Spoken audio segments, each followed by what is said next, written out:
Math পড়ার সময় যখন ইন্টিগ্রেশন পড়বা তখন তুমি দেখবে একদম শেষ চ্যাপ্টার আসার আগ পর্যন্ত তুমি সূত্র দিয়ে কাজ করতে হচ্ছে, কনসেপ্টের তেমন কোনো প্রয়োজন পড়ে না। বাট যখন ফিজিক্স পড়তে যাবে ইন্টিগ্রেশনে, দেখবা ম্যাথে যেটা একদম সহজ প্রবলেম, ওই সেম প্রবলেমটাই ফিজিক্সে এটা কঠিন প্রবলেম। কেন? কারণ ফিজিক্সে ইন্টিগ্রেশন বুঝে তারপর কাজ করতে হয়, ম্যাথে ওইগুলা সূত্র দিয়ে কাজ হয়ে যায়, বাট ফিজিক্সে তোমাকে ওই কাজটা বুঝে করতে হবে। সেজন্যই আমি নিউটনের মেকানিক্স শুরু করার আগে ডিফারেন্সিয়েশন এবং ইন্টিগ্রেশনের ইন্ট্রোডাকশনটা পড়াই দিলাম।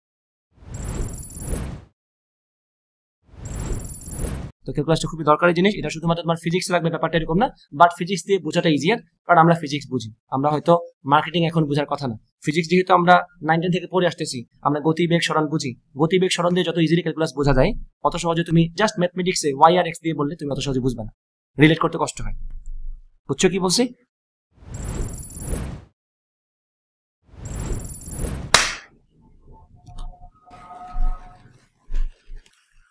আজকে আমরা দেখব ইন্ট্রোডাকশন টু ইন্টিগ্রেশন।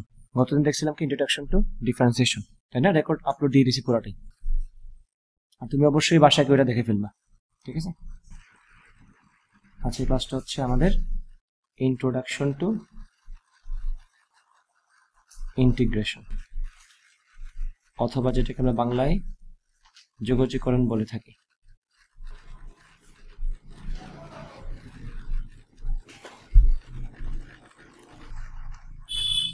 একটা এক্সাম্পল দিই, তাহলে জিনিসটা ক্লিয়ার হবে। ধরো আমি তোমাদেরকে বললাম এটা হচ্ছে ওয়াই অক্ষ, এটা হচ্ছে বললাম আমি এক্স অক্ষ, এটা বললাম আমাদের একটা সরল রেখা। যদি তোমাদের এখন জিজ্ঞেস করি যে এই সরল রেখা এখান থেকে শুরু করে এইটুকু পর্যন্ত, এখান থেকে শুরু করে এই যে এইটুকু পর্যন্ত এক্স অক্ষের সাথে যে ক্ষেত্রফল তৈরি করে, সেই ক্ষেত্রফলটা কি হবে?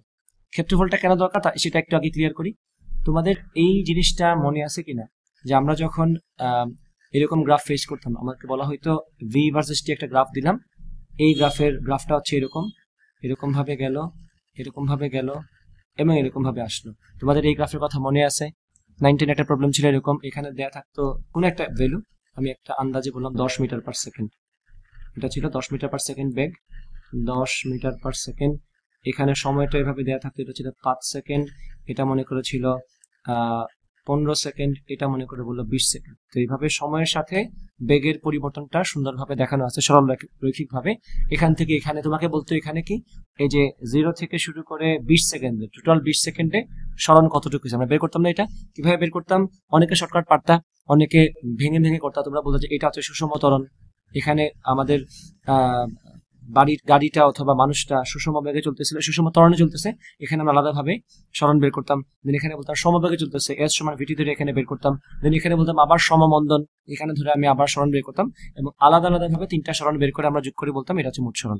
এ কথা মনে আছে কিনা? এবং তোমাদের এটাও মনে আছে শর্টকাট তুমি এটাও পড়ছিলা যে এই গ্রাফের আমি যদি ক্ষেত্রফল বের করতে পারি, সেই ক্ষেত্রফলটা কি বোঝায়?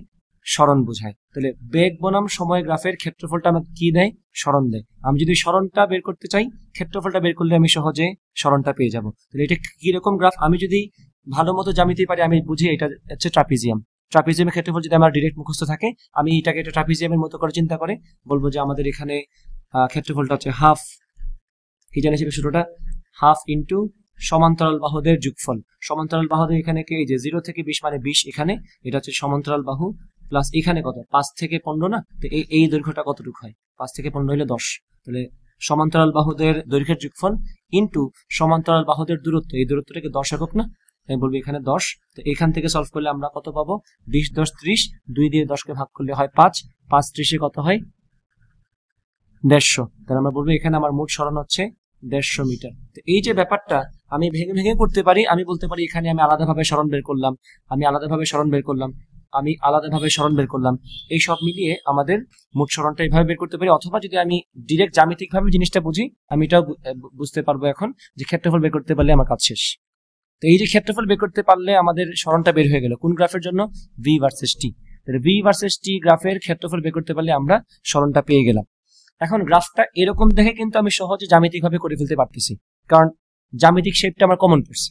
আমি যদি ট্রাপিজিয়াম নাও বুঝি, আমি এটা বুঝি যে এটা একটা ত্রিভুজ, এটা আরেকটা ত্রিভুজ, মাঝখানেটা হচ্ছে একটা আয়তক্ষেত্র। আমি সেভাবে ভেঙে ভেঙে করতে পারি, হাফ ইন্টু ভূমি ইন্টু উচ্চতা, হাফ ইন্টু ভূমি ইন্টু উচ্চতা, আর দৈর্ঘ্য ইন্টু প্রস্থ। আমি যদি ট্রাপিজম নাও বুঝি, আমি ত্রিভুজ আয়তক্ষেত্র ত্রিভুজে ভেঙে তিনটার ক্ষেত্রফল যোগ করেও মোট ক্ষেত্রফল বের করতে পারি, তাই কিনা? তো এটা আমাদের জন্য খুবই সহজ কাজ এবং 9 10 আমরা এটা করছি, এটা আমাদের সবার পরিচিত জিনিস। এখন খেয়াল করো, যদি বাই চান্স গ্রাফটা এমন থাকতো, ভি ভার্সেস টি গ্রাফটা যদি এরকম থাকে, গতদিন যেরকম আমরা বলছিলাম ডিফারেন্সিয়েশন করার সময় সরল রেখা থাকলে সবকিছুই সহজ, যখনই এটা হয়ে যাবে বক্ররেখা, যখনই হয়ে যাবে এটা এরকম, তখন যদি তোমাকে বলে যে 0 থেকে শুরু করে এইটুক সময় পর্যন্ত ক্ষেত্রফলটা বের করো, যেখানে আমাদের গ্রাফটা হচ্ছে আমাদের ভি ভার্সেস টি, এই ভি ভার্সেস টি গ্রাফের ক্ষেত্রে যদি তোমাকে বলা হয় এখান থেকে শুরু করে এইখান পর্যন্ত সরণটা কত, তুমি তখন বুঝতেছো নিশ্চয়ই এটা কিন্তু আর no more trapezium, no more triangle, no more rectangle, এখানে কিন্তু কোনো পরিচিত জ্যামিতিক শেপ আসে নেই, এটা একটা বক্ররেখা, এটা একটা বক্ররেখা যেটার দ্বারা আবদ্ধ ক্ষেত্রের ক্ষেত্রফলটা আমরা জ্যামিতিকভাবে মুখস্থ পারি। এই ক্ষেত্রের ক্ষেত্রফলকে আমি মুখস্থ পারি না। আমি যদি বলতাম এটা ত্রিভুজ, তাহলে মুখস্থ পারি, আয়তক্ষেত্র মুখস্থ পারি, ট্রাপিজিয়াম মুখস্থ পারি, বর্গক্ষেত্র মুখস্থ পারি, রম্বসেরও মুখস্থ পারি, কিন্তু এটা এমন একটা শেপ যেটা একটা বক্ররেখা, তো এটার ক্ষেত্রফল তো আমি ডিরেক্ট মুখস্থ পারি না, তাই কিনা? তার মানে এটা আমাদের এইভাবে এত সহজে হয়ে যাচ্ছে না, এটাকে আমাদের অন্যভাবে করা লাগবে। বোঝা গেছে কিনা? যেহেতু এটা এমন একটা জ্যামিতিক শেপ আমাকে দিচ্ছে, যেই শেপের ক্ষেত্রফল আমি ডিরেক্ট পারি না, সেটাকে আমি অবশ্যই এমন ভাবে করা লাগবে সলভ, যেটা দিয়ে আমি ম্যাথটা করতে পারি বা সলিউশনটা নিয়ে আসতে পারি। সেটা কি? দেখো, যখনই তুমি দেখবা তুমি এই জিনিসটা পারো না, তখন তুমি দেখবা তুমি যা পারো তা দিয়ে এটার ব্যবস্থা করা যায় কিনা। কি বলছি বুঝতে পারছো? আমরা কিসের ক্ষেত্রফল পারি? আয়তক্ষেত্রের পারি। আয়তক্ষেত্রের পারি মানে বর্গক্ষেত্র, আয়তক্ষেত্র, ট্রাপিজিয়াম এগুলো সেম টাইপেরই। ত্রিভুজের পারি। তা আমরা দেখবো এই ক্ষেত্রটাকে কি আমি যা জানি তা দিয়ে কোনোভাবে ব্যালেন্স করে ফেলতে বা কোনোভাবে মিলাই ফেলতে পারি কিনা। অর্থাৎ আমি যেহেতু ডিরেক্ট এই ক্ষেত্রের দ্বারা উৎপন্ন ক্ষেত্রফল বের করতে পারবো না, আমি ট্রাই করে দেখবো যা আমি পারি তা দিয়ে এখানে ব্যবস্থা করা যায় কিনা। বুঝছো কিনা? তো আমরা যেটা করলাম সেটা একটু খেয়াল করবো। আমি এটাকে একটু আরেকটু সুন্দর করে আঁকি গ্রাফটা। আমি বললাম গ্রাফটা মনে করি এরকম, একটু উঁচা করলাম এখানে। এখন আমি যেটা করবো খেয়াল করবা, এটা তো আমাদের বেগ না, তো আমি এটাকে বেগ না বলে আপাতত এটাকে বললাম আমি ওয়াই। মানে বেগ বলতে আমি তো ফিজিক্স থেকে পড়াচ্ছি তোমাদেরকে, তাই আমি বেগ আর সময় বলছি। নর্মালি ম্যাথে কি থাকে? ওয়াই আর এক্স থাকে নাকি? আমি এটাকে বললাম ওয়াই, বেগও বলতে পারো, তোমার অন্যভাবে চিন্তা করছেন বেগ বলতে পারবা। আমি বললাম ওয়াই, আর এইটাকে বললাম আমি এক্স, বা যার যেটা সুবিধা। আমি আপাতত এই টিটাকে সরাই দিলাম, আমি আপাতত বেগটাকে সরাই দিলাম, আপাতত সময়টাকে সরাই দিলাম, বললাম এটা হচ্ছে ওয়াই ভার্সেস এক্স এর একটা গ্রাফ। এখন আমরা যেটা করবো খেয়াল করো, আমাকে বলা হয়েছে এখান থেকে এখান পর্যন্ত ক্ষেত্রফলটা বের করতে। এখন আমি কেন তোমাদেরকে আগে বেগের কথা, সময়ের কথা বললাম? কারণ আমাদের তো মেইন উদ্দেশ্যটা জানা দরকার। আমি কেন কোনো কথাবার্তা ছাড়া ক্ষেত্রফল বের করবো? এটা তো একটা প্রশ্ন। ক্ষেত্রফল কেন বের করবো? কারণ ক্ষেত্রফল বের করলে আমরা কিছু একটা পাই। বেগ বনাম সময় গ্রাফে ক্ষেত্রফল বের করলে আমরা কি পাই? সরণ পাই। তো এরকম ফিজিক্সে অনেকগুলা ঘটনা আছে যেখানে অমুক ভার্সেস তমুকের ক্ষেত্রফল বের করলে কিছু একটা পাওয়া যায়। বুঝছো কিনা? এই জন্য ক্ষেত্রফলটা আমার দরকার, তাই আমরা ক্ষেত্রফল বের করতে যাচ্ছি। এখন মনে করো আমাকে বললো ওয়াই ভার্সেস এক্স এর গ্রাফ, যেটা একটা বক্ররেখা। আমাকে বলা হলো এখান থেকে এখান পর্যন্ত আমি ক্ষেত্রফল বের করতে যাচ্ছি। ঠিক আছে? তো সেক্ষেত্রে আমার কি করার আছে খেয়াল। আমি যদি এই যে এলাকাটা আছে, আমার তো মূলত উদ্দেশ্য হচ্ছে কি এই এলাকার ক্ষেত্রফল বের করা না। আমি যদি একটা কাজ করি, আমি এই এলাকাকে অনেকগুলা আয়তক্ষেত্রে ভাগ করে দিই। আমি তো আয়তক্ষেত্রের ক্ষেত্রফল পারি নাকি? আয়তক্ষেত্রের ক্ষেত্রফল আমি বের করতে পারি। আমি খেয়াল করবো একটু, আমি যদি বলি এখন যে এই হচ্ছে আমাদের আমি বললাম এই যে গ্রাফটা আমরা আঁকবো, গ্রাফটা কিভাবে আমরা আঁকি? এক্স এর মান ইনপুট বসাই, ওয়াই এর মান আউটপুট হিসেবে আসে। তাই আমি বললাম এক্স এর এই মানের জন্য বললাম এক্স এর এই মানের জন্য, আচ্ছা আমি এখান থেকে শুরু করি। আমি বললাম মনে করো এইখান থেকে এইখান পর্যন্ত আমি ক্ষেত্রফল বের করতে চাই। ঠিক আছে? এখান থেকে, আচ্ছা এখান থেকে শুরু করলাম। মনে করে বলা হলো আমাকে এই জায়গা থেকে এই জায়গা পর্যন্ত আমাকে ক্ষেত্রফল বের করতে হবে। তো আমি এক্স এর এই মানের জন্য আউটপুট কি এটা পাচ্ছি না? এটা হচ্ছে এইটুকু। আমি এখন সমান গ্যাপ নিয়ে কয়েকটা ইনপুট নিব। এক্স এর এই মানের জন্য আমি এটা পাচ্ছি আউটপুট হিসেবে, এক্স এর এই মানের জন্য আমি এটা পাচ্ছি আউটপুট হিসেবে। এভাবে আমি কয়েকটা টান দিই, তাহলে ব্যাপারটা ক্লিয়ার হবে তোমাদের। আমি একটু বড় করে টান দিয়ে দিই। ধরো বললাম এটা একটা,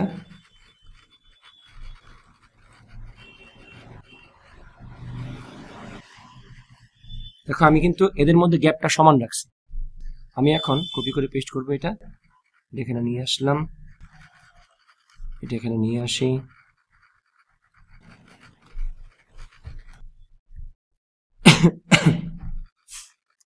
এটা হইলেই চলে আসলে।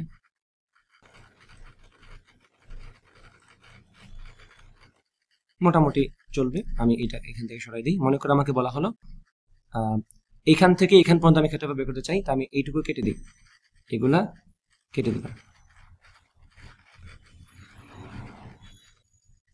দেখো তো আমি যদি এখানে বলি যে আমি এইটুকু অংশকে টোটাল কয়টা আয়তক্ষেত্রে ভাগ, আয়তক্ষেত্রে এখানে হয় না কিন্তু ভালো করে খেয়াল করবা।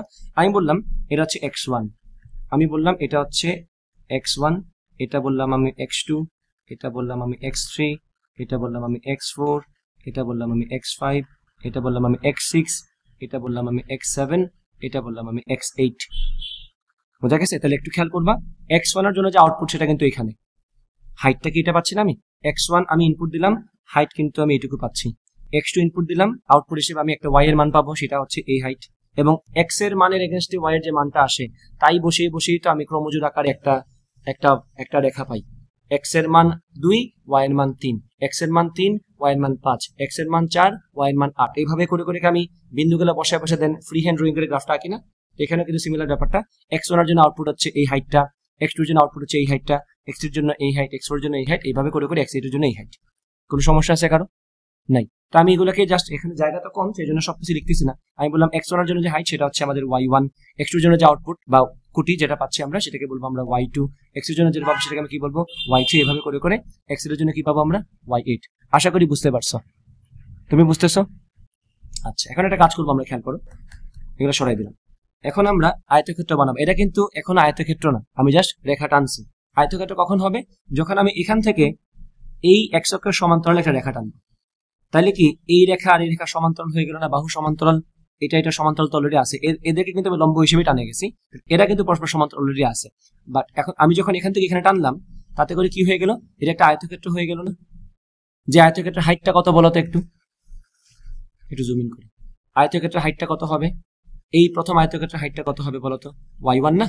তাহলে এই আয়তক্ষেত্রের হাইটটা হচ্ছে y1। আমি যদি আবার এখান থেকে টান দিই, এই আয়তক্ষেত্রের হাইটটা কত হবে? y2। এই তো বুঝে গেছো, এটা হাইটটা কত হবে? y3। এটার হাইট মানে প্রত্যেক আয়তক্ষেত্রের প্রথম যে হাইটটা সেটা হচ্ছে আয়তক্ষেত্রের হাইট। মানে আয়তক্ষেত্র কিন্তু দুইটা নিয়ে গঠিত, x2 আর x3 বরাবর যে লাইনটা সেটা বরাবর। বাট হাইট হিসেবে কাকে নিচ্ছি? আগেরটা। যেমন ধর এই আয়তক্ষেত্রের জন্য কিন্তু এটাকে আমি হাইট নিচ্ছি না, হাইট নিচ্ছি কোনটাকে? এটাকে। এটার অনুযায়ী আমি হাইট পাচ্ছি না। তাহলে পরবর্তীতে বলো এই আয়তক্ষেত্রের হাইটটা কত হবে? y4। এটার হাইটটা কত হবে? y5। এটার হাইট কত হবে? y6। এটার হাইট কত হবে? y7। এই তো আমাদের আয়তক্ষেত্র সব আমি এখানে বানাইনি। এই হচ্ছে আয়তক্ষেত্র, এই হচ্ছে আয়তক্ষেত্র, এই হচ্ছে আয়তক্ষেত্র। এই ব্যাপারটা কি বোঝা গেছে? এখন আমি যদি এই আয়তক্ষেত্রগুলোর ক্ষেত্রফলগুলো বের করি, আমি বললাম এই আয়তক্ষেত্র বেশি মোটা হয়ে গেছে, আমি বললাম এই আয়তক্ষেত্রের ক্ষেত্রফল হচ্ছে এটা, এই আয়তক্ষেত্রের ক্ষেত্রফল হচ্ছে এটা, এটা ক্ষেত্রফল হচ্ছে এটা। যে হলুদ রঙের গুলো হচ্ছে আয়তক্ষেত্রের ক্ষেত্রফল, এটা হচ্ছে আয়তক্ষেত্রের ক্ষেত্রফল, এটা হচ্ছে আয়তক্ষেত্রের ক্ষেত্রফল বেশি মোটা হয়ে গেছে, এটা হচ্ছে আয়তক্ষেত্রের ক্ষেত্রফল, এটা হচ্ছে আয়তক্ষেত্রের ক্ষেত্রফল। এভাবে আমি যদি এখানে থাকা সবগুলা আয়তক্ষেত্রের ক্ষেত্রফল বের করে ফেলতে পারি, সেগুলো যোগ করে দিলে কি আমি এই ওভারঅল বক্ররেখা দ্বারা আবদ্ধ অংশের ক্ষেত্রফল পাবো না? কিছু কি মিসিং আছে এখানে? কোনো কিছু কনফিউশন, খুঁতখুঁতি কিছু আছে? খুঁতখুঁতি তো অবশ্যই থাকা উচিত। এই যে চিপাগুলো বাদ পড়ছে না, এগুলো হিসাবে আসে নাই। তাহলে আমি যদি আয়তক্ষেত্রের ক্ষেত্রফল বের করি, আমি কিন্তু কিছু স্যাক্রিফাইস করতেছি এখানে, just for the sake of our formula. আমরা কিন্তু এই জায়গাকে বিসর্জন দিছি, এটাকে স্যাক্রিফাইস করছি, এটাকে স্যাক্রিফাইস, কারণ এই কিন্তু কোনো শেপের মধ্যে পড়তেছে না, এটা কিন্তু ত্রিভুজ না, এটা কিন্তু বক্ররেখার ওই পার্টের সাথে অ্যালাইনড, তাই না? তাহলে আমি আয়তক্ষেত্র বানানোর জন্য যেটা আমি পারি সেটা দিয়ে করার জন্য আমি কিন্তু একটা বড় অংশ বাদ দিছি, সেই বড় অংশকে আমি লাল কালি দিয়ে একটু দাগিয়ে দিই, তাহলে তোমাদের বুঝতে সুবিধা। আমি বললাম এই যে অংশটা বাদ গেছে না আমার হিসাব থেকে, এটা বাদ গেছে না? আমি যদি আয়তক্ষেত্রের ক্ষেত্রফল গুলা যোগ করি হলুদ রঙের গুলা, তাহলে কিন্তু আমার এই লাল রঙের গুলা বের করার কিন্তু কোনো সূত্র আমি পারি না, এটা তো আমি আগেই একসেপ্ট করে আসছি, তাই না? আমি বক্ররেখাটা পারি না দেখেই তো আমি সেটাকে আয়তক্ষেত্রে ভেঙে ভেঙে ভাগ তারপর যোগ করতেছি। সেটা করতে গিয়ে আমি আমার যা জানি তা করতে গিয়ে যা জানি না তার একটা অংশ বাদ দিতে হয়েছে। তাতে কি তোমরা একমত? বোঝা গেছে কি বললাম?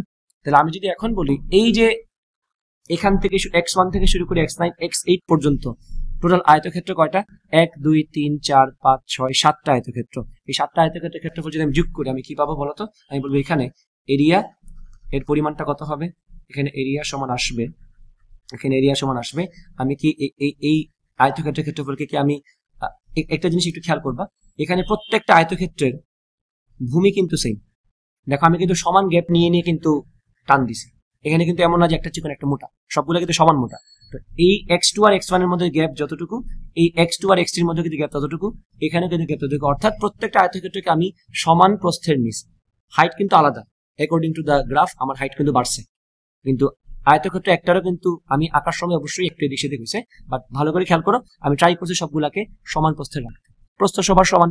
এবং সেই প্রস্থকে আমি বললাম ডেল্টা এক্স, সেই প্রস্থকে আমি কত বললাম ডেল্টা এক্স। এই যে এই প্রস্থটা হচ্ছে ডেল্টা এক্স, এবং এটা সবার জন্য সত্য, এটাও ডেল্টা এক্স, এটাও ডেল্টা এক্স, সবার ডেল্টা এক্স, তাই না? তাহলে আমাকে যদি বলা হয় এই আয়তক্ষেত্রের ক্ষেত্রফলটা কত, কি বলবা? দৈর্ঘ্য ইনটু প্রস্থ। আমি কি বলবো বলো তো? প্রথমটার জন্য প্রথমটার হাইটটা কি y1 না?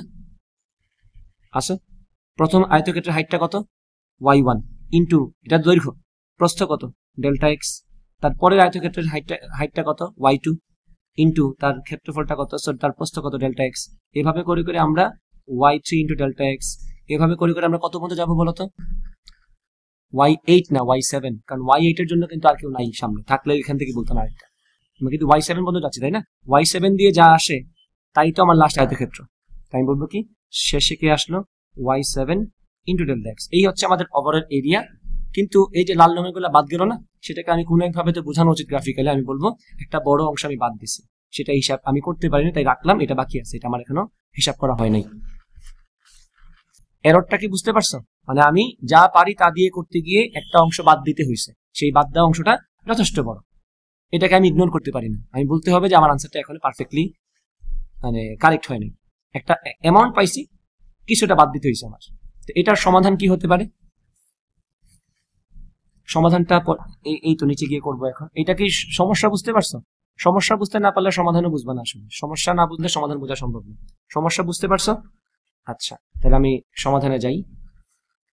আমরা যেটা করব এখন, যেহেতু আমরা আয়তক্ষেত্রগুলা নিয়ে দেখা গেছে লাল রঙের অংশ একটা বিশাল অংশ বাদ পড়ে গেছে আমাদের, আমরা এখন যে বুদ্ধিটা করব সেটা হচ্ছে আমরা এখন এগুলা সরাই দিব।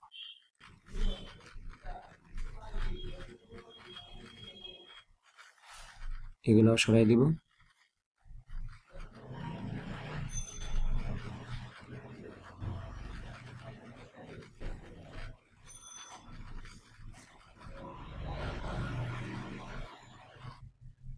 উদ্দেশ্য কিন্তু আবার সেম, আমি সেম জায়গার মধ্যেই ক্ষেত্রফলটা বের করতে চাচ্ছি। আমার কিন্তু এই যে এখানে যা ছিল কপি পেস্ট করছি না, আমি তো এরিয়াটা সেমই রাখছি, এই এরিয়ার ক্ষেত্রফলটা আমি বের করতে চাই। বাট এখন যেটা করবো, এখন আমি আরেকটু সূক্ষ্মভাবে কাজ করা শুরু করবো। আমি যেটা করবো এখন আমি গ্যাপটা একটু কম কম নিব, কিন্তু একটা বড় বড় গ্যাপ নিছি না, যথেষ্ট বড় গ্যাপ নিছি। এখন আমি গ্যাপটা একটু ছোট করে নিই। আমি বলবো এখানে, আমি বললাম এখানে এই যে আমি নিব এখানে এইভাবে।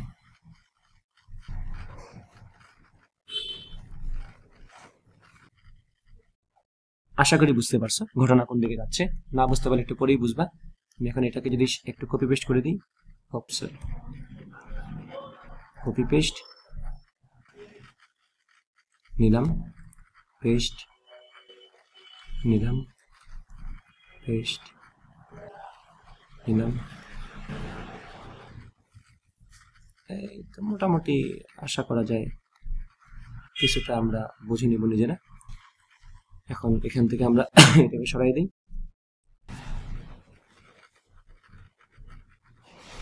কি করছি তোমরা কি বুঝতে পারছো? এখন আমরা তুলনামূলকভাবে ছোট প্রস্থের আয়তক্ষেত্র নিচ্ছি আরেকটু সূক্ষ্মভাবে হিসাব করার জন্য। তাতে ফায়দা কি হয়েছে তোমরা নিজেরাই বুঝবা। এখন আমি এখানে আরেকবার জুম ইন করব। দেখো তো এই সেম জায়গাকে আমি কি এখন আরো বেশি ভাগে ভাগ করছি না? এখন যদি বলি আমি এখন এখানে আয়তক্ষেত্র বানাবো, দেখো কয়টা আয়তক্ষেত্র হয়। এখানে বললাম এই যে এটা একটা আয়তক্ষেত্র হবে, এটা একটা হবে, এটা একটা হবে, এই যে একটা আয়তক্ষেত্র হয়ে গেল। অনেকগুলো আয়তক্ষেত্র এখানে হবে ইনফ্যাক্ট, যদি একটু বাঁকা তারা হচ্ছে বুঝে নিও।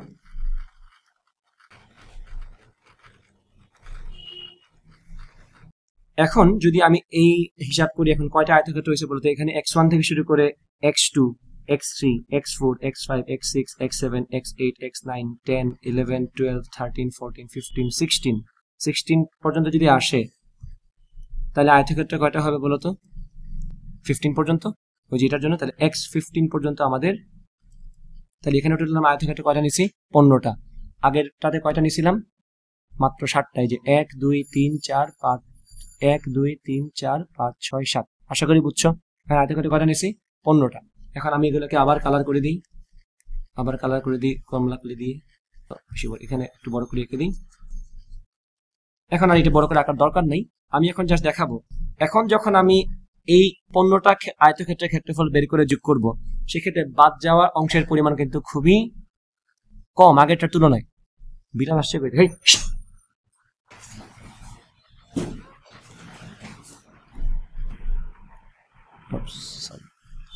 দেখো এটা কিন্তু একটা ছোট্ট অংশ, এই যে এটা।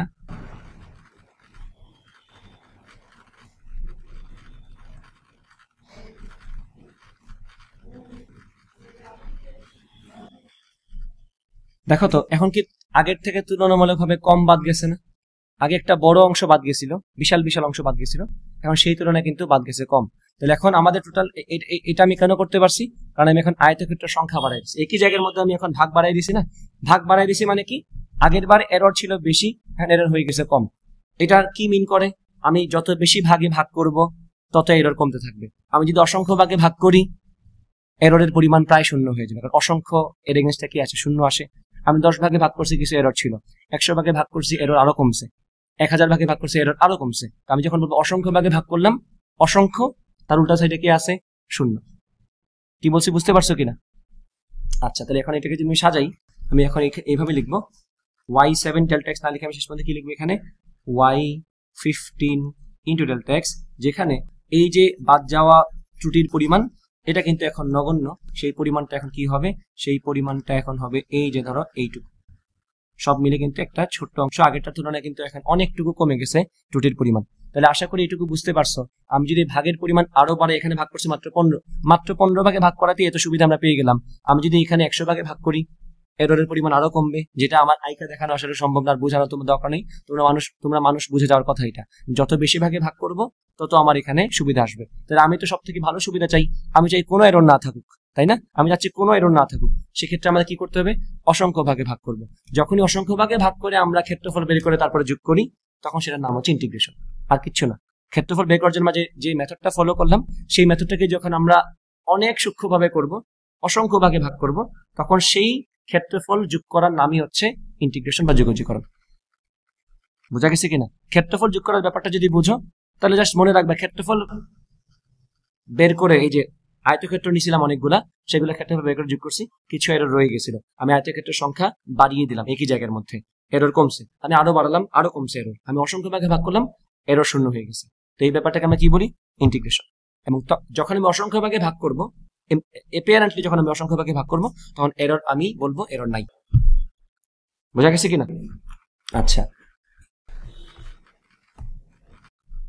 এখন আরেকটা জিনিস একটু দেখা যায় তোমাদেরকে। এই যে আমি এইটাকে লিখলাম, এই যে আমি এইভাবে লিখলাম y1 থেকে শুরু করে y7 পর্যন্ত। এটাকে আমি শর্টকাটে কিভাবে লিখতে পারি একটু খেয়াল করো। সামেশন নামে একটা চিহ্ন তোমরা পড়ছো না 9 থাকতে? তো সামেশন দিয়ে যদি আমি এটাকে বলি, আমি এইভাবে লিখবো yi ডেল্টা x, যেখানে i এর ভ্যালু 1 থেকে শুরু করে 7 পর্যন্ত চলবে। এটার মিনিংটাই তো এটা। এটাকে ভাঙলেই কিন্তু এটা পাওয়া যায়। এটার মানে হচ্ছে i এর ভ্যালু 1 থেকে শুরু করে 7 পর্যন্ত ক্রমান্বয়ে বাড়বে। তাহলে y1 into delta x plus y2 into delta x plus y3 into delta x, এভাবে কত পর্যন্ত চলবে? 7 পর্যন্ত। এই ব্যাপারটা বুঝছো? তুমি বুঝছো? তাহলে এটাও তো আমরা লিখতে পারার কথা। এখানে আমরা কি লিখবো? এখানে আমি এটাকে শর্টকাটে ভেঙে লিখবো, i এর ভ্যালু হচ্ছে এখানে 1 থেকে 15 yi ডেল্টা x। ক্লিয়ার কিনা? শিওর তো? আচ্ছা, এখন পরের পাতায় গিয়ে আমি যদি বলি যে আমি অসংখ্য ভাগে ভাগ করব, যখনই আমি 1 থেকে শুরু করে অসংখ্য ভাগে ভাগ করি, তখনই তার নাম কি? ইন্টিগ্রেশন। বোঝা গেছে কিনা? আমি যদি যাই পরের পাতায়, আমি বলবো এখানে, এইভাবে বলবো লিমিট, ভালো করে খেয়াল করবা, লিমিট বলবো আমরা n টেন্ডস টু ইনফিনিট। এখানে বললাম আমরা summation of yi delta x, যেখানে i এর ভ্যালু 1 থেকে বা যে কোনো জায়গা থেকে শুরু হয়ে এটা চলবে কত পর্যন্ত? ইনফিনিট পর্যন্ত। ব্যাপারটা বোঝা গেছে কিনা? এটা চলবে কতটুকু পর্যন্ত? ইনফিনিট পর্যন্ত চলবে। আমি বলবো এখানে i এর ভ্যালু আমি বললাম, মনে করো 1 তো বলা উচিত না, আমি এটাকে বললাম কি বলা যায়,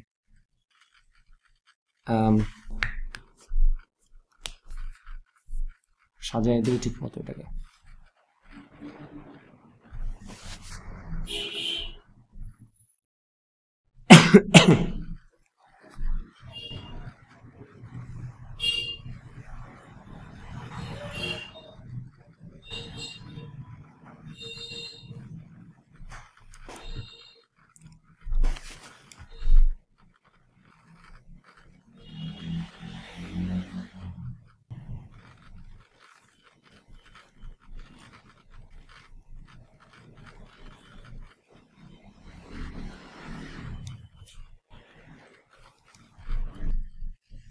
ওকে, আমি বললাম ইনিশিয়াল তো, যেমন ধরো আমি তো এখান থেকে শুরু করছি না, এটা তো আমাদের x1 ছিল, তাই না? x1 ছিল, আমরা এখানে বললাম x1 এর জন্য আমি বলছিলাম y1, সেই হিসেবে যদি আমি এখানে বলি, আমরা এখানে i এর ভ্যালু, আচ্ছা এটা আমি 1 বলবো, সমস্যা নেই, আমি বললাম আমি 1 থেকে শুরু করে ইনফিনিট পর্যন্ত। তার মানে কি আমি অসংখ্য ভাগে ভাগ করতেছি।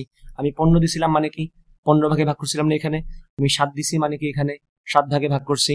আমি এখানে 1 থেকে শুরু করে ইনফিনিট দিছি মানে কি আমি অসংখ্য ভাগে ভাগ করব, মানে আমাদের এখানে আসবে কি y1 delta x plus y2 delta x plus y3 delta x, এভাবে কত মধ্যে চলবে সেম জায়গার মধ্যে y ইনফিনিট ডেল্টা x, মানে আমি অসংখ্য ভাগে ভাগ করছি এই সামান্য জায়গার মধ্যে। তার মানে এরর একদম নাই হয়ে যাবে।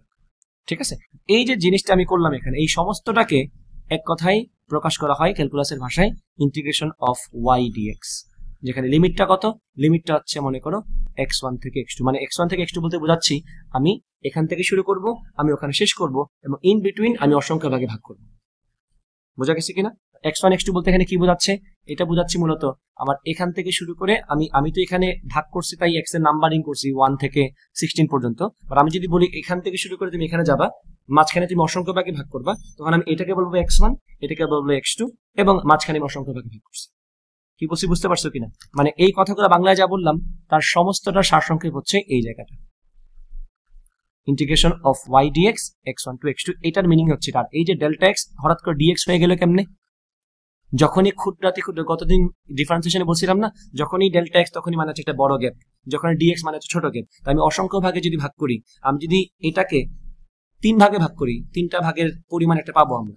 আমি 10 ভাগে ভাগ করি, ছোট ছোট মাপ আসবে। আমি যদি 100 ভাগে ভাগ করি, আরো ছোট ছোট মাপ আসবে, প্রত্যেক ভাগের পরিমাণ কমবে। আমি যদি অসংখ্য ভাগে ভাগ করি, প্রত্যেক ভাগে কি থাকবে? 0 অলমোস্ট, সেটাকে আমরা কি বলি? dx বলে থাকি, এই যে y dx। আশা করি বুঝতে পারছো।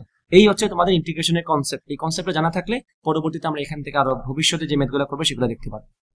ঠিক আছে, কনসেপ্টটা বুঝতে পারা জরুরি। একটু বিহাইন্ড দ্য সিন জানা থাকলে পরবর্তীতে এগুলাতে একটু কনসেপচুয়ালি সাপোর্ট পাবার সামনে। আর ম্যাথ পড়ার সময় যখন ইন্টিগ্রেশন পড়বা, তখন তুমি দেখবে একদম শেষ চ্যাপ্টার আসার আগ পর্যন্ত তুমি সূত্র দিয়ে কাজ করতে হচ্ছে, কনসেপ্টটা তেমন কোনো প্রয়োজন পড়ে না। বাট যখন ফিজিক্স পড়তে যাবে ইন্টিগ্রেশনে, দেখবা ম্যাথে যেটা একদম সহজ প্রবলেম, ওই সেম প্রবলেমটাই ফিজিক্সে এটা কঠিন প্রবলেম। কেন? কারণ ফিজিক্সে ইন্টিগ্রেশন বুঝে তারপর কাজ করতে হয়, ম্যাথে ওইগুলা সূত্র দিয়ে কাজ হয়ে যায়, বাট ফিজিক্সে তোমাকে ওই কাজটা বুঝে করতে হবে। সেজন্যই আমি নিউটনের মেকানিক্স শুরু করার আগে ডিফারেন্সিয়েশন এবং ইন্টিগ্রেশনের ইন্ট্রোডাকশনটা পড়াই দিলাম। কি বলছি বুঝতে পারছো কিনা? সিমিলারলি এখন তোমাদেরকে আমি কিছু সূত্র পড়াবো যেটা তোমাদের কাজে লাগবে। এই যে এটা আমি কয়েকটা সূত্র পড়াই তোমাদেরকে, এটা তো আশা করি বুঝছো। যাই বললাম, ক্ষেত্রফলের ব্যাপারটাই নর্মাল ফাইনাইট ভাগে ভাগ করে সব ক্ষেত্রফল বের করে যোগ করছি, অসংখ্য ভাগে ভাগ করে সব ক্ষেত্রফল বের করে যোগ করছি, সেটাকে আমরা একটা নতুন চেহারা দিলাম। এই সামেশনটাকে মনে করো আমরা টেনে লম্বা করে এরকম একটা এস বানাই দিলাম। S comes from summation use, এটাও এস বোঝায়, এটাও এস বোঝায়, এটা কিন্তু জেড না, এটা কিন্তু ঘুরে ফিরে তোমার এস এর ডিজাইন, মানে এটাকে মনে করো স্ট্রেচ করে আমরা ইন্টিগ্রেশনের সিম্বলটা বানাইছি। বোঝা গেছে কিনা? আচ্ছা, এখন গতদিন সূত্র দেখছিলাম একটা আমরা ডিফারেন্সিয়েশনের, আজকে দেখবো ইন্টিগ্রেশনের সূত্র। এই সূত্রটাই তোমাদের মোস্টলি লাগবে, সেটা হচ্ছে কোনটা? Integration of x to the power n dx। ddx of x to the power n গত ক্লাসে পড়াছিলাম, সেটা মনে আছে কিনা? n সামনে আসবে x to the power n minus 1। গতদিন যে কথাগুলো বলছিলাম এখন সিমিলার কথা কিছু এখানেও আসবে।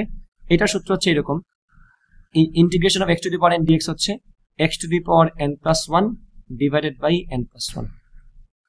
বুঝছো? আর এখানে কিন্তু লিমিট দেওয়া থাকে যে তুমি কই থেকে কই পর্যন্ত ক্ষেত্রফল বের করতে চাচ্ছ, সেটা কিন্তু তোমার বলতে হবে। এটা কিন্তু পরিবর্তনের হার না, তোমাকে অবশ্যই বলতে হবে আমি এখান থেকে এখান পর্যন্ত ক্ষেত্রফল বের করতে চাই, তাহলে অবশ্যই তোমার শুরু আর শেষ বলা লাগবে। তাহলে অবশ্যই এখানে আমরা একটা লিমিট দিব, যেটা হচ্ছে শুরু, এটা হচ্ছে শেষ। এবং আমরা ইন্টিগ্রেশনের সূত্র তো এটা, integration of x to the power n dx এর সূত্র হচ্ছে এটা, x to the power n plus 1 divide by n plus 1, যেখানে এটাকে বলবো আমরা লোয়ার লিমিট যেখান থেকে শুরু করলাম, এটাকে বলবো আমরা আপার লিমিট যেখানে আমরা শেষ করব। তো এখন যেটা করবো আমরা প্রথমে এই x এর মধ্যে আমরা আপার লিমিট বসাবো, যা আসবে তার থেকে এই x এর মধ্যে লোয়ার লিমিট বসিয়ে যা আসে তা বিয়োগ করতে হয়। আর এটা যেহেতু ধ্রুবক, এটাকে আমরা আগেই বের করে নিয়ে আসতে পারি। লিখবো কিভাবে একটু খেয়াল করবা, বের করবো না এখন, এইভাবেই থাকবে। প্রথমে x এর জায়গায় কি বসাবো? x2, তাই বসাবো x to the power n plus 1 divide by n plus 1 আছে। আর এরপরে লোয়ার লিমিট বসাবো, এই সেম x এর জায়গায় বসাবো কি x1 to the power n plus 1 divide by n plus 1। Upper limit বসিয়ে যা আসছে তার থেকে লোয়ার লিমিট বসিয়ে যা আসে তা বিয়োগ করতে হবে, এটাই তোমার আনসার।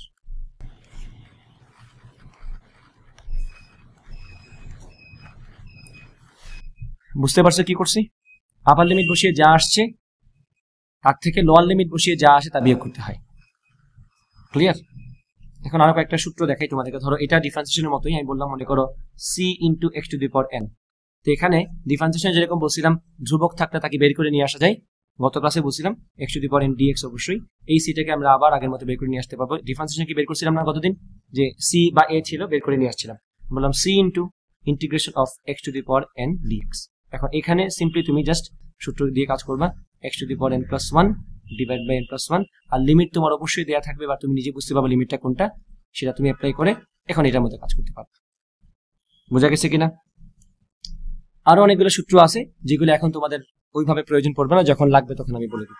আর আরেকটা ইম্পর্টেন্ট হিসাব বলি, ধরো এটাও সিমিলারলি আমাদের ডিফারেন্সিয়েশনের মতো। আমি বললাম এখানে একটা ফাংশন আছে, তার সাথে এখানে একটা ফাংশন আছে, তার সাথে এখানে একটা ফাংশন আছে, এই সবগুলোকে আমি একসাথে ইন্টিগ্রেশন করতে চাই। এটা এক্স্যাক্টলি ডিফারেন্সিয়েশনের মতো, তিনটাকে তুমি আলাদা আলাদা ভাবে ভেঙে ইন্টিগ্রেশন করতে পারবো। অর্থাৎ আমি এখানে এটা লিখতে পারবো integration of function of X DX plus integration of G of X DX plus integration of H of X DX. আশা করি বুঝতে পারছো। ক্লিয়ার তো? কিছু জিনিস তোমাদেরকে আমি বুঝাই নেই, যেটা ম্যাথে গেলে তোমরা বুঝবা, ফিজিক্সে ওই জিনিসটা আসলে তোমাদেরকে বোঝানোর তেমন প্রয়োজন নেই, তাই এগুলো স্কিপ করছি। যতটুকু বোঝা দরকার ততটুকু বুঝাইছি। বোঝা গেছে কিনা? একটা এক্সাম্পল সলভ করি ফেলি আমরা। গতদিন আমরা কি করছিলাম, যে আমাদেরকে সরণের সমীকরণ দেয়া ছিল, সেখান থেকে আমরা হোমওয়ার্ক দিয়েছিলাম একটা ত্বরণের জন্য গড় ত্বরণ এবং তাৎক্ষণিক ত্বরণ বের করছো। নোটে তুলো নাই? নোটে না তুলতে বললাম, তুমি করছো? তুমি কেন তুলো নাই? তুমি তো কাছে আসছিলা।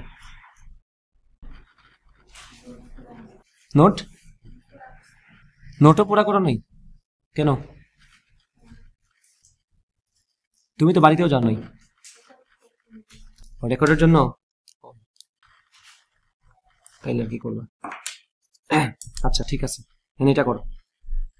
গতদিন করছিলাম আমরা কি, সরণ দেয়া ছিল, সেখান থেকে আমরা ডিফারেন্সিয়েশন করে বেগ বের করছিলাম। আজকে করবো উল্টাটা। এখন মনে করো তোমাকে বেগ দেয়া আছে, তোমাকে বলা আছে v সমান 2t square plus 3t plus 9। তোমাকে এখন জিজ্ঞেস করছে t সমান 3 সেকেন্ড থেকে t সমান 5 সেকেন্ডে সরণ কত নির্ণয় করো। এটা তোমাকে বের করতে বলছে। তাহলে একটু খেয়াল করবা, এই ম্যাথটাকে তো তুমি ডিফারেন্সিয়েশন করে করতে পারবে না, মাথায় রাখবে। গতদিন দেওয়া ছিল সরণ, বের করতে বলছি বেগ। আজকে দেওয়া আছে বেগ, বের করতে বলছি সরণ। ব্যাপারটা কিন্তু উল্টা। তোমার একটু খেয়াল করতে হবে কার সাথে কিভাবে কানেক্টেড। আমরা সূত্র জানি কি, v সমান ddt অফ s, সময় সাপেক্ষে সরণের ডিফারেন্সিয়েশন হচ্ছে আমাদের বেগ, তাই না? তো এখান থেকে জিনিসটাকে আমি এভাবে লিখতে পারি ds সমান, তাহলে নিশ্চয়ই বুঝতেছো আমরা কিন্তু ডিফারেন্সিয়েশন করতে হয় সরণকে, দেন পাই আমরা বেগ। এখানে আমাকে ডিরেক্ট বেগ দিয়ে দিছে, বলছে সরণ বের করো। তাহলে আমরা জিনিসটাকে ওইভাবে সাজাবো, আমি বলবো কি ds সমান vdt। আমার এখান থেকে আমার সরণ বের করার কথা না। সরণ বের করা মানে হচ্ছে এই ds মানে কি, অনেক ক্ষুদ্র সরণ না? dx যদি ক্ষুদ্র x হয়, ds মানে কি ক্ষুদ্র সরণ। আমাদেরকে সবগুলা ক্ষুদ্র সরণ যোগ করলে মোট সরণ পাওয়ার কথা না? ইন্টিগ্রেশন পার্সপেক্টিভে ইন্টিগ্রেশন মানে কিন্তু এক কথায় যোগ করা। ইন্টিগ্রেশন মানে এক কথায় কি করা? যোগ করা। আমি যদি অনেকগুলা ক্ষুদ্র ক্ষুদ্র dx যোগ করি, আমি মোট সরণ s পাবো। তা আমি বলবো এখানে করলাম ইন্টিগ্রেশন অফ ds সমান কি integration of vdt। Integration of ds মানে কি, সবগুলা ক্ষুদ্র সরণ যোগ করলে যে সরণ আসে তাই তোমার সরণ না?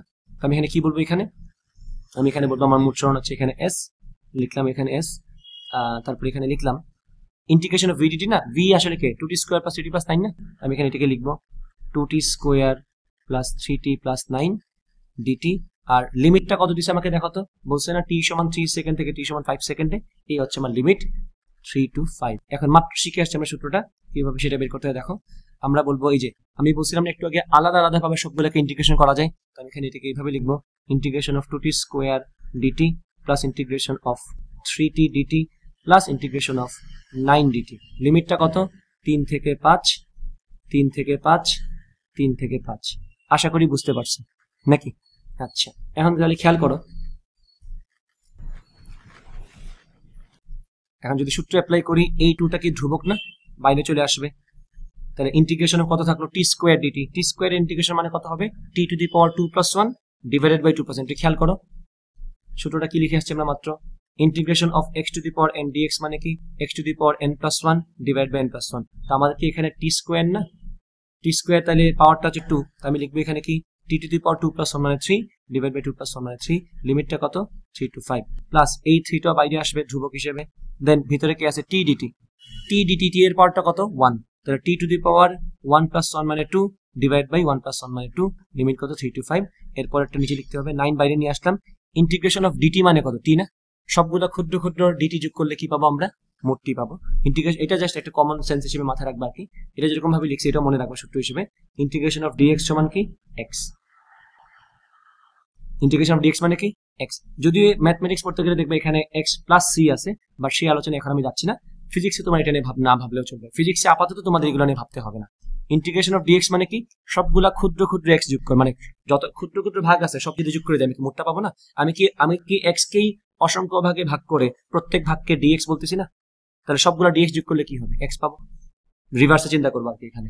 তো এখানে বললাম ইন্টিগ্রেশন অফ dt মানে হচ্ছে t, 9 তো বাইরে চলে আসছে, তাহলে ইন্টিগ্রেশন অফ dt মানে কি হবে t লোয়ার লিমিট 3 আপার লিমিট 5। এখন জাস্ট সূত্র ফলো করবা, প্রথমে আপার লিমিট বসাবা t এর জায়গায় যা আসবে, তার থেকে লোয়ার লিমিট বসিয়ে যা আসে তা বিয়োগ করবা। তো আমি যদি সিরিয়ালটা মেইনটেইন করি 2 ইনটু প্রথমে কি আর এই 3টা কি ধ্রুবক না, ধ্রুবকটা তুমি চাইলে আগেই বের করে নিয়ে আসতে পারবা, তুমি এখানে সহজে কাজ করার জন্য 3টাকে বাইরে নিয়ে আসো 2/3, এর ভিতরে কি থাকবে 5 কিউব মাইনাস 3 কিউব, এই যে আপার লিমিট বসাইছি 5 কিউব মাইনাস লোয়ার লিমিট বসাইছি 3 কিউব, এখানে কি আমার 2টা ধ্রুবক না বাইরে চলে আসবে, তাহলে কি হবে 3/2, এখানে আপার লিমিট কত 5, t এর জায়গায় 5 বসবে 5 স্কয়ার মাইনাস t এর জায়গায় 3 বসবে 3 স্কয়ার, দেন 9 আপার লিমিট কত, এখানে খালি t পড়ে আছে 5 মাইনাস 3, তাহলে এখান থেকে আমরা লিখতে পারি 2/3, 5 কিউব মানে কত 125, দেন মাইনাস 5 কিউব মানে 125, হ্যাঁ 3 কিউব মানে কত 27 প্লাস 3/2, 5 স্কয়ার মানে 25, 3 স্কয়ার মানে 9 প্লাস 9 ইনটু কত 2, তাহলে এখন দেখো যোগ বিয়োগ করে কত আসে,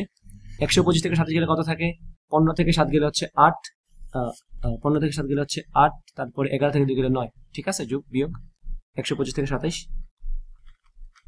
মাঝে মধ্যে হ্যাঁ 18 ঠিক আছে, প্লাস 3/2, 25 থেকে 9 গেলে কত হয় 16, প্লাস 9 দুগুণে কত 18। এখন জাস্ট আমরা কাজ করি, এটা তো মানে ভাগ যাবে না, না একবারে করে দিই যা আসে তা, 2/3 ইন্টু 98 প্লাস 3/2 ইন্টু 16 প্লাস কত এটা 18 না, প্লাস 18 কত এটা 107.3, এই হচ্ছে আমাদের সরণ, তো 107.33 মিটার, এটা হচ্ছে আমাদের সরণ। এটা অবশ্যই তোমাদের একাডেমিকের প্রশ্ন না, এটা হচ্ছে তোমাদের এডমিশনের প্রশ্ন, বাট এই যে কনসেপ্টটা আমরা ইউজ করলাম এটা তোমাদের নিউটন এন্ড মেকানিক্সের চ্যাপ্টারের ভিতরে কিছু টপিক পড়তে গেলে লাগবে, এই এক্সাক্ট ম্যাথটা তোমাদের পরীক্ষা আসবে না, বাট এই সূত্রটা অ্যাপ্লাই করে ম্যাথ করতে হয় এরকম কিছু কাজ তোমাদের চ্যাপ্টারের ভিতরে করা লাগবে। আমরা কিন্তু এখনো নিউটন মেকানিক্সে ঢুকি নাই, আমরা জাস্ট নিউটন মেকানিক্সে ঢোকার আগে ইন্ট্রোডাকশন টু ক্যালকুলাসটা শেষ করে ফেললাম। কি বুঝতে পারছো কিনা? তাহলে আমরা এটা বুঝতে পারলাম ইন্টিগ্রেশন দিয়ে আমরা মূলত কি করি, ক্ষেত্রফল বের করি। ক্ষেত্রফল বের করার কেন তো শখ লাগলো, কারণ আমাদের ফিজিক্সের কিছু সম্পর্ক আছে যে সম্পর্কগুলোতে অমুক ভার্সেস তমুকের গ্রাফ দেয়া থাকলে সেই গ্রাফের ক্ষেত্রফল বের করতে পারলে আমরা অন্য কিছু একটার মান পাই।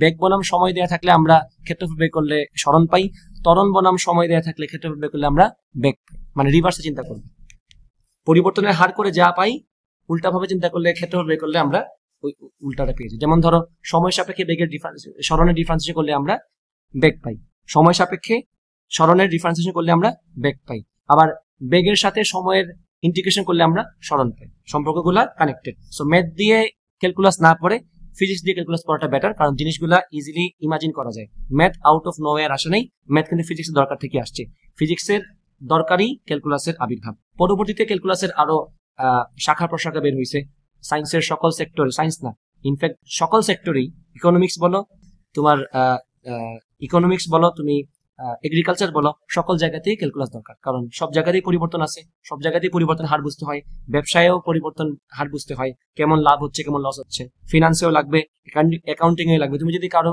সাথে কথা বলো ফিনান্সে পড়ে, অ্যাকাউন্টিং এ পড়ে, মার্কেটিং এ পড়ে, দেখবা সবার কাছেই কোনো না কোনোভাবে ক্যালকুলাসের ইউজ আছে। হয় সে নিজে পারে না কাউকে দিয়ে করায়, অথবা তার একটা টুল আছে যে টুলটা ওই ক্যালকুলাস দিয়ে কাজ করে। বোঝা গেছে কি বলছি? তো ক্যালকুলাসটা খুবই দরকারি জিনিস। এটা শুধুমাত্র তোমার ফিজিক্স লাগবে ব্যাপারটা এরকম না, বাট ফিজিক্স দিয়ে বোঝাটা ইজিয়ার, কারণ আমরা ফিজিক্স বুঝি। আমরা হয়তো মার্কেটিং এখন বোঝার কথা না, ফিজিক্স যেহেতু আমরা 9 থেকে পড়ে আসতেছি, আমরা গতিবেগ সরণ বুঝি। গতিবেগ সরণ দিয়ে যত ইজিলি ক্যালকুলাস বোঝা যায়, অত সহজে তুমি জাস্ট ম্যাথমেটিক্সে ওয়াই আর এক্স দিয়ে বললে তুমি অত সহজে বুঝবে না, রিলেট করতে কষ্ট হয়। বুঝছো কি বলছি?